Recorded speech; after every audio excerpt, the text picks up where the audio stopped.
হে জগতবাসী, আজ আমি শামীম আলী চিশতি আপনাদের সামনে একটি আলোচনা নিয়ে আসলাম। সেই আলোচনাটি হলো যে একজন মানুষ আরেকজন মৃত মানুষকে জীবিত করে, আর সেই জীবিত করতে হলে সেই মানুষটার কোন জনমের কর্মফল লাগবে এবং কোন কর্মফলকে কামাই করার পরে একজন মানুষ আরেকটা মৃত মানুষকে জীবিত করার ক্ষমতা রাখে। আজকে এই বিষয়ে আলাপ করব, তবে সম্পূর্ণ ভিডিওটি যদি না শোনা হয় তাহলে কিন্তু এটা বোঝা যাবে না। যাই হোক, এখনকার যে আলোচনাটি সেটি হলো, আমি আপনাদেরকে মনসুর হেল্লাসের কাহিনী দিয়ে শুরু করব, যাতে আপনারা সুন্দর মতো বুঝতে পারেন। একটু দীর্ঘ হবে, তবু ইনশাল্লাহ এখান থেকে আমাদের জ্ঞান পাওয়ার আছে। সেটি হলো যে দেখুন, যে মনসুর হেল্লাস তিনি বিগত জন্মেও তিনি আল্লাহর ওলি ছিলেন, পরের বারও তিনি ওলি হলেন। যেমন তার বোন আয়না বিবি, এই আয়না বিবি যে কাণ্ড যে কর্ম দেখালেন, তখন তার বোনকে আয়না হক বলতে বলতে একটা সময় আয়নাল হক বলতে শুরু করলেন। আর আয়নাল হক যে আমি আমার খোদা, এই কথাটি শব্দ অর্থ হয়, কিন্তু সে তো পাগলের হালে বলতেছে, সে তো নিজেও জানে না সে কি বলতেছে। যাই হোক, এটা শরীয়তের কাজী। তাকে কি করলেন, শর্টকাট বলতে হবে যেহেতু কাহিনীটা একটু লম্বা। এই শরীয়তের কাজী কি করলেন, তাকে বললেন, এই মনসুর, তুই এসব কথা আর বলবি না, যে আয়নাল হক যে আমি আমার খোদা, এটা আর কখনোই বলবি না। সে কে কার কথা শোনে, সে বলতেই শুরু করেছে আয়নাল হক আয়নাল হক। তখন শরীয়তের দৃষ্টিতে তাকে মারধর করলো, মারতে মারতে রক্ত বের করলো, রক্তের কণাগুলো বলতেছে আয়নাল হক আয়নাল হক। তখন সে থামছে না, তখন তাকে মেরেই ফেললো। তো মৃতদেহের থেকেই আয়নাল হক শব্দ হচ্ছে। যখন তাকে টুকরো টুকরো করা হলো, আয়নাল হক প্রত্যেকটা টুকরো থেকে শব্দ শোনা যাচ্ছে। শরীয়তের কাজী কি করলেন, তখন তাকে কিমা করলেন। তখন প্রত্যেকটা কিমা টুকরাগুলো বলতেছে আয়নাল হক আমি আমার খোদা। তখন একে পোড়া দেওয়া হলো। তার যে লোকজন আছে তাদেরকে বললো যে একে পুড়িয়ে ফেলো। তখন মাংসগুলো যখন পোড়া দিল, তখন প্রত্যেকটা পোড়ার কয়লার টুকরা বলতেছে আয়নাল হক। তখন কি করলো, এই তোরা এক কাজ কর, এই কয়লাগুলো নিয়ে পানিতে ফেলে দে। পানিতে যখন ফেলে দিল, তখন পানির মধ্যে ছড়াইতেছে আর বলতেছে আয়নাল হক আমি আমার খোদা। কারণ সে তো খোদা থেকে নাহি জুদা। যাই হোক, এখন ছড়াচ্ছে নদীতে। এখন আগে তো একটি জায়গায় বলতো, একটি মুখে বলতো, একটি স্থানে বলতো, এখন নদীতে ছড়াচ্ছে। তখন তো শরীয়তের ব্যাঘাত ঘটবে। তখন কি করলেন, তখন কাজী অর্ডার দিলেন, এই তোমরা এটাকে তোলো। সবগুলোকে তুলে একটা মটকির ভিতরে ভরেছে। মটকির মুখ যখন আটকিয়ে দিয়েছে, এখন তেমন একটা শোনা যায় না। তখন কান দিলে বোঝা যায়, আস্তে আস্তে শোনা যায় আয়নাল হক। তখন কি হলো, এই মটকিটাকে নিয়ে কাজীর ঘরের কারের উপরে বেঁধে ঝুলিয়ে রেখেছে। তখন আল্লাহর ওলির কি খেলা আর আল্লাহর কি খেলা? শরীয়তের জোর কিন্তু সমাজে, কিন্তু আধ্যাত্মিকে আল্লাহর ওলিদের শক্তি। তখন এখানে কি ঘটনা ঘটল? তখন বলা হচ্ছে যে তোরা টাইট করে কারের উপর বেঁধে রাখ। টাইট করে যখন কারের উপর বেঁধে রাখা হলো, তখন কি হলো? কিছুদিন পরে কাজীর মেয়ে বলতেছে, মা আমি মুড়ি খাবো। মুড়ি খাবা? আচ্ছা যাও, কারে আছে তোমরা পেরে খাও। কাজীর মেয়ে যখন কারে উঠলো, তখন দেখছে একটা মটকি বান্ধা। তখন বলতেছে, আমার আব্বা আম্মা কি দামি তেল মাথায় দেয়, এই মটকা ভরা তেল আমাকে তো দেয় না। তখন কি করলো? সেই মটকার মুখটা খুললো। মুখটা খোলার পরে শুকে দেখে যে তেলের কোনো গন্ধ নাই, কিন্তু সেই শ্বাসের সাথে মনসুর হেল্লাসের যে আত্মা তার নাকের ভিতর দিয়ে একেবারে গর্ভে চলে গেছে। গর্ভে যখন চলে গেছে, তখন মেয়েটা দিন দিন গর্ভবতী হচ্ছে, দিন দিন গর্ভবতী হচ্ছে। তখন কাজী বলতেছে, আমি আমার সমাজের মানুষদেরকে বলি তোমরা পর্দায় থাকো, বেগানা পুরুষের মুখ দেখবে না, কিন্তু আমার ঘরে এটা কি হলো যে আমার মেয়ে গর্ভবতী, আমার মেয়েকে এখন আমি বিবাহ দেইনি। কাজী চিন্তায় পড়ে গেলেন এবং মাইয়াটাকে টর্চারিং করতে শুরু করলেন। সত্য করে বল, তুই কোন পুরুষের সাথে সম্পর্ক করেছিস, কি করেছিস? তখন কাজীর মেয়ে বলতেছে, বাবা আমি এই জীবনে আমার বাবা মায়ের চেহারা ছাড়া আমি অন্য কোনো পুরুষের মুখ আজও পর্যন্ত দেখি নাই, কিন্তু এটা কি হলো বাবা আমি বলতে পারবো না, আপনারাই বলুন এই কথা কি কেউ বিশ্বাস করবে? তখন কাজী বলতেছে, শোন, সত্যি করে বল কোন পুরুষের সাথে তোর এই সংস্পর্শ হয়েছে, কি হলো তোর, সত্য বল।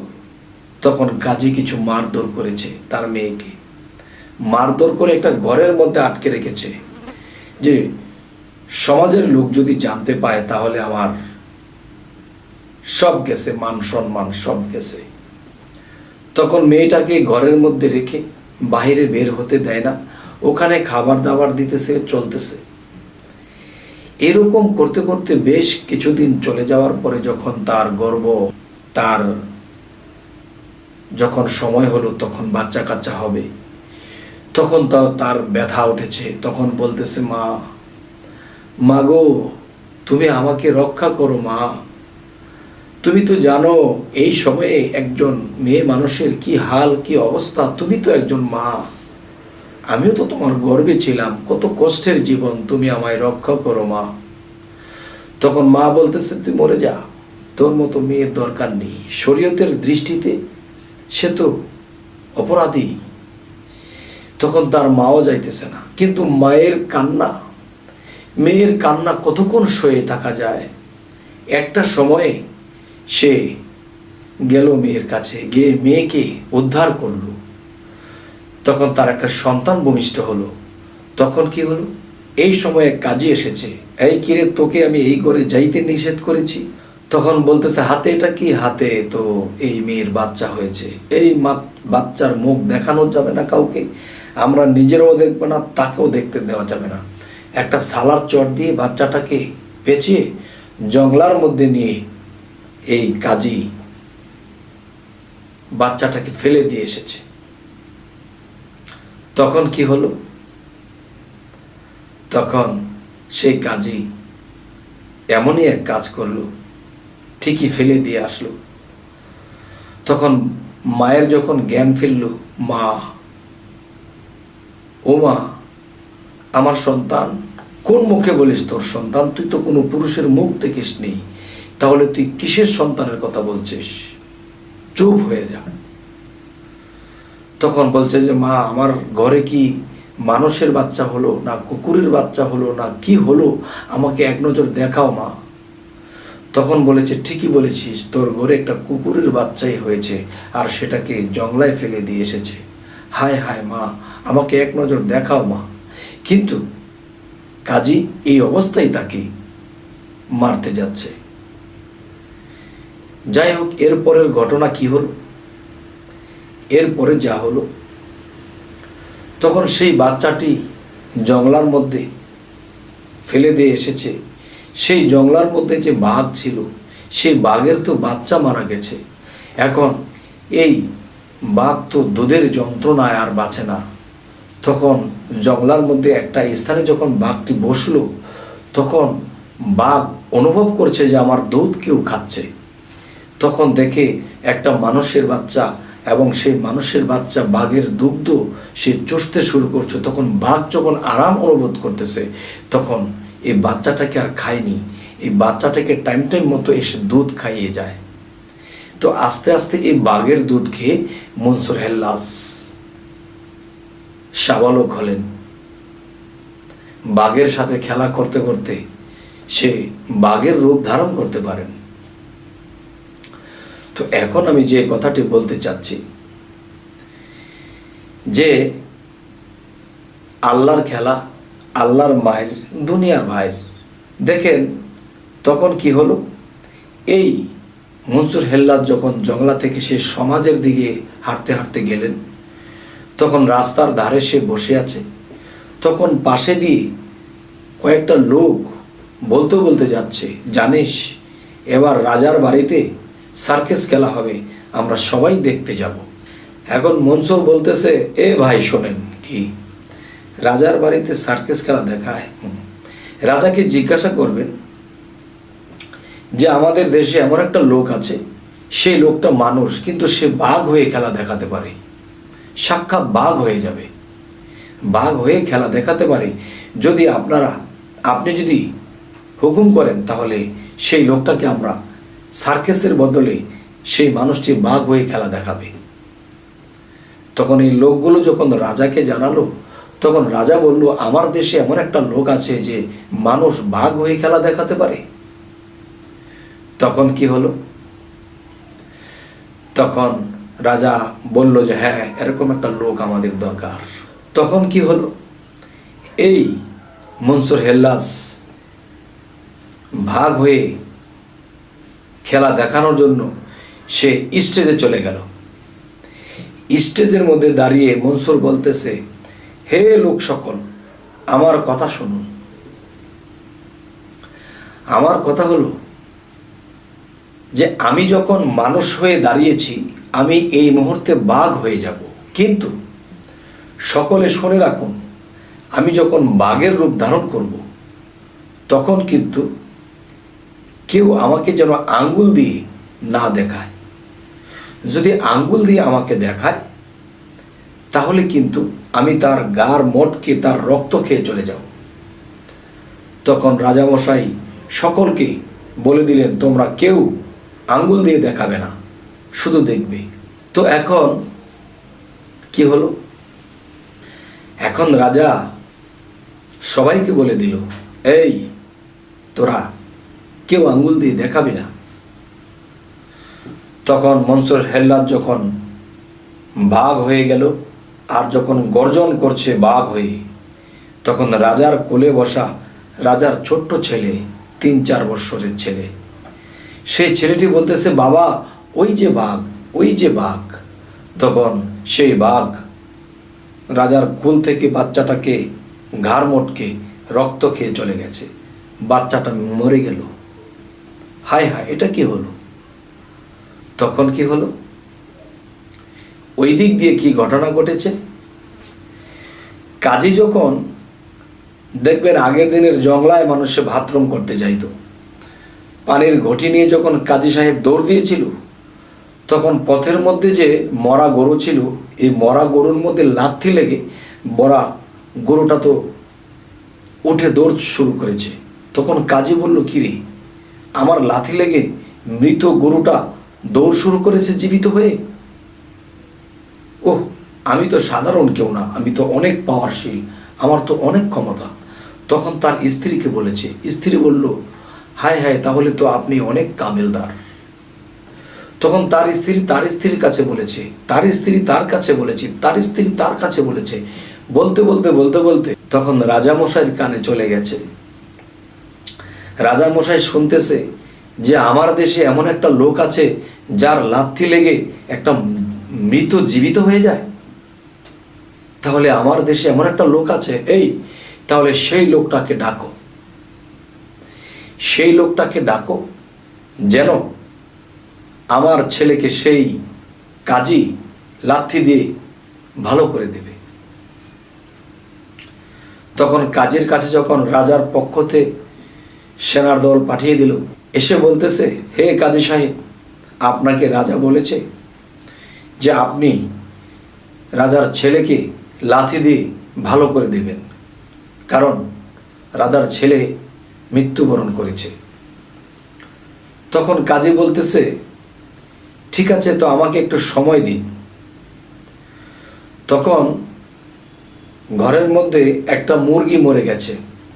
এখন কাজী সাহেব মুরগিটাকে লাথি দিতেছে, মুরগি তো ভালো হয় না। একটা ইঁদুর মরা, এটার মধ্যে লাথি দিতেছে, এখন তো এটা ভালো হয় না। হায় হায়, যদি রাজার ছেলেকে যদি ভালো করতে না পারি তাহলে আমাকে ফাঁসিতে চড়াবে। হায় হায়, তখন তাদের কাছে 3-4 ঘন্টা সময় নিয়েছে যে আপনারা যান, আমি আসতেছি। এখন কাজী কিছু মৃত কোনো কিছুকে দেখলে এটাকে লাথি মারে, এ তো আর ভালো হয় না। তখন মনসুর হেল্লাস তার বাড়ির দিকে আসছে, বলতেছে, হে কাজী, আপনি মৃত জিনিসের মধ্যে লাথি মারেন কেন? আরে আমি তো সেদিন বাথরুমে যাইতে গিয়ে আমার পায়ের লাথি লেগে গরুটা জীবিত হয়ে দৌড় শুরু করেছে, আজকে তো এত লাথি দিচ্ছি, কেউ তো ভালো হয়েছে না। এখন আমার উপায় কি হবে? কয় উপায় আছে, উপায় আছে। উপায় কি? যে আমি তোমাকে এই বিপদ থেকে রক্ষা করব। তখন তুমি ছোট ছেলে, তুমি আমাকে বিপদ থেকে রক্ষা করবে কি করে? কয় এই যে দেখো, তুমি মরা মুরগিটা আনো। আনছে। মনসুর যখন লাথি দিল, মুরগি উঠে দৌড় দিল। হায় হায়, তাহলে তুমি তো পারো আমাকে বাঁচাতে। তখন হ্যাঁ, আমি অবশ্যই পারি বাঁচাতে, কিন্তু আমার কথা, আমার শর্ত যদি তুমি পালন করতে পারো, তাহলে অবশ্যই তোমাকে আমি সেই রাজার ছেলেকে জীবিত করে আমি তোমাকে সেখান থেকে মুক্ত করে আনবো। তখন বলতেছে, শর্ত হলো, হে কাজী, তোমার একটা মেয়ে আছে না? তোমার মেয়েটার সাথে যদি আমাকে এক রাত থাকতে দাও, তাহলে আমি তোমার এই বিপদ থেকে রক্ষা করবো। কই নাউজুবিল্লাহ, নাউজুবিল্লাহ, আমার মেয়েকে? না না না, সম্ভব না। তাহলে তুমি রাজার ছেলেকে জীবিত করতে না পারলে তখন তোমাকে ফাঁসিতে চড়াবে, যাও তুমি ফাঁসিতে চড়ো। তখন বলতেছে, আরে দাঁড়াও দাঁড়াও, এরকম একটা শর্ত দিচ্ছ? আমি দেশের কাজী, আমি মানুষের বিচার করি, মানুষকে পর্দায় থাকতে বলি, আর তুমি বলছো আমার মেয়েকে? তখন বলতেছে, দেখো, তুমি যদি তোমার জানের মায়া রাখো তাহলে তুমি আমার শর্ত পালন করো, আর যদি তুমি তোমার জানের মায়া না করো তাহলে তুমি থাকো, আমি চলে যাই। তখন কাজী বলতেছে, দাঁড়াও দাঁড়াও, আমি তোমার শর্তে রাজি, আমার জান বাঁচানো ফরজ। তখন বলতেছে, তুমি ইঁদুরটাকে লাথি দাও তো। ইঁদুরটাকে লাথি দিয়েছে, ইঁদুর দৌড় শুরু করেছে। তো হায় হায়, তুমি তো পারবে আমাকে বাঁচাতে। তখন কি করলেন, যে রাজার বাড়িতে খবর দিয়ে দিলেন যে আমি কালকে আসব, আজকে আসতে পারবো না, কালকে এসে আপনার ছেলের জীবিত ব্যবস্থা করব। তখন রাজার সৈন্যরা চলে গেল। তখন কি হলো, কাজীর মেয়ে একটা ঘরে দিয়েছে। তখন মনসুর হেল্লাস রাতের যখন গভীর হয়েছে, তখন কি হলো, সেই ঘরের মধ্যে টোকা দিচ্ছে। ঘরের মধ্যে যে মেয়ে, সে বলতেছে, হায় রে, কোনোদিন পরপুরুষের মুখ দেখিনি, আজকে আমার একটা পরপুরুষের সাথে আমার রাত্রে থাকতে হবে। অনেক কান্নাকাটি শুরু করেছে, আল্লাহ তুমি রক্ষা করো, আল্লাহ তুমি রক্ষা করো। তখন কি হলো, তখন টোকা দিচ্ছে, তখন দরজা খুলল। কাজের মেয়েকে বলতেছে, ঢুকে মনসুর হেলাজ বলছে, মা, ও মা, আপনি তো আমার মা, আপনি কি আমাকে চিনতে পারেননি মা? আমি তো আপনার সেই সন্তান, যেই সন্তান জন্মের পরে মা ছেলেকে দেখেনি আর ছেলে মাকে দেখেনি, এবং মায়ের দুগ্ধ পান করার ভাগ্য হয়নি। আজ আমি আপনার সেই সন্তান, জঙ্গলে আমি বড় হয়েছি, আমি আপনার সেই সন্তান। তখন বলতেছে, বাবা, তুমি আমার সেই সন্তান? হ্যাঁ মা, আমি আমার মায়ের দুগ্ধ পান করিনি, আজ আমি আমার মায়ের দুগ্ধ পান করার জন্য আমি এসেছি। তখন মা বলতেছে, হে বোকা ছেলে, এত বড় ছেলে কি মায়ের দুগ্ধ পান করতে পারে? হে বোকা ছেলে।